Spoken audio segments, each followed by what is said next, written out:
Building up to another big afternoon, evening of football with one game already underway, as Fletcher was saying, and Romania beating Ukraine 1-0. We've still got some cracking matches to come on talkSPORT. Belgium-Slovakia at 5. We'll be chatting to Christophe Terreur, Belgian football expert, a little bit later on. Austria-France, Julian and Ron will join us to look at that match as well. Adrian Durham will be joining us. The comments of Stan Collymore set the cat amongst the pigeons. Stan said if he was restructuring the England side, he wouldn't play Saka from the start. He didn't think Saka had a particularly good game yesterday. Yeah, controversial. Some interesting feedback. This is Mark, the Arsenal fan, obviously standing up for his man, but he said, what was Stan on about? Saka next to Bellingham was the best player on the pitch. He was the only one carving out chances. Other than the goal, nobody getting on the end of them. And another, put their name on this one, Saka didn't play well. Stan may need to go and watch the first half again. Had his man on toast. So strong views. Interesting one from Nelly in Belfast says, can we also point out the fact that the old standard 1 minute of injury time in the first half and 4 minutes of injury time in the second is creeping back in unannounced, even though we had 8 to 10 subs per game? It's true, we're not getting a lot of injury time. I've just made a note of that. The time of games, the refereeing and the lack of VAR controversy is actually quite refreshing. Who wants games that go 110 minutes? And all the great thing is there's not been a lot of VAR so far, has there really? Not that it's been particularly getting the way. I mean, I'd say the referees generally are having good games, aren't they? They're managing the games pretty well. So, and it seems to be working. I mean, a little bit with the Serbian players. I thought one or two of them were pushing their luck last night, getting round the ref. They fouled Bellingham by rotation. But just getting round the ref, because that should be a yellow card. And we've had a couple of people making VAR symbols, and that should be a straight. That should be a straight yellow. So they're letting a little bit go. But anyway, Andy, very quickly, anything else you've noticed? Yes. What else do I noticed? Sorry. I'll tell you right. No, you're right. I'd come back to that because I wanted to hear from a City fan this afternoon, because there's been a lot of talk about Foden. So it's quite timely that David, who is a City fan, in Blackpool, he's given us a call. I know he wants to talk about Southgate, but for somebody who watches Phil Foden every week, it's interesting to get the thoughts of those fans. Hello, David. Hello, mate. Are you all right? Yeah, not bad. I think we'll come on to Foden, but I mean, we heard earlier on, we heard Stan Collymore, who's mate of Gareth Southgate, and an old teammate, saying he's a pragmatic coach. You've got a slightly different take. You take it a bit further. He's a cowardly coach. Cowardly. Okay. He's cowardly. You can't have Phil Foden being the best Premier League player of the year, and then all of a sudden he can't do anything for England. He's playing with a backline of 6 defenders.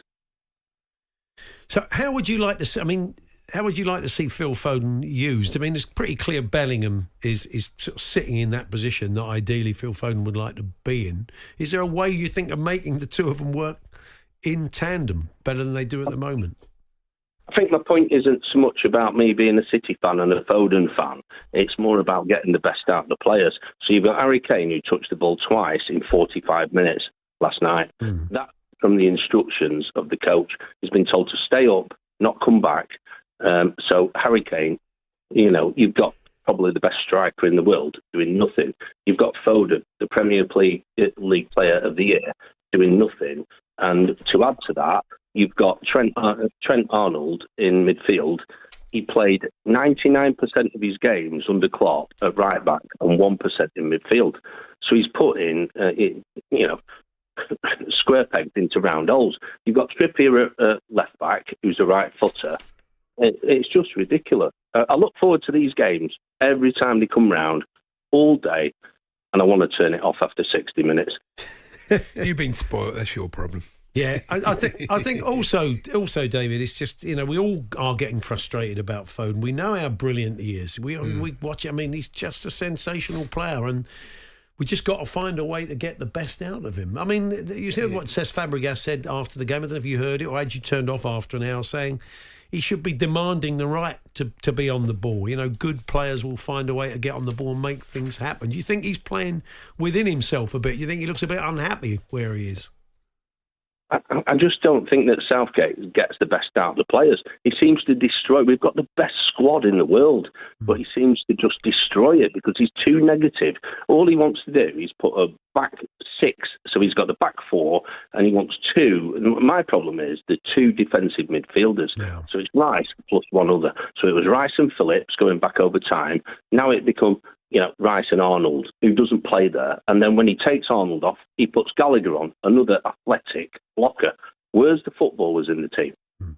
Good to talk to you, David. Thanks for your call. David, the solution is to play Bellingham with Rice and then play Foden in that position. But then you knew what Bellingham's good at. The Foden song, though, do you think people actually sing it? It's to Bruce Springsteen's Dancing in the Dark. Apparently it goes, can't start a fire without a spark.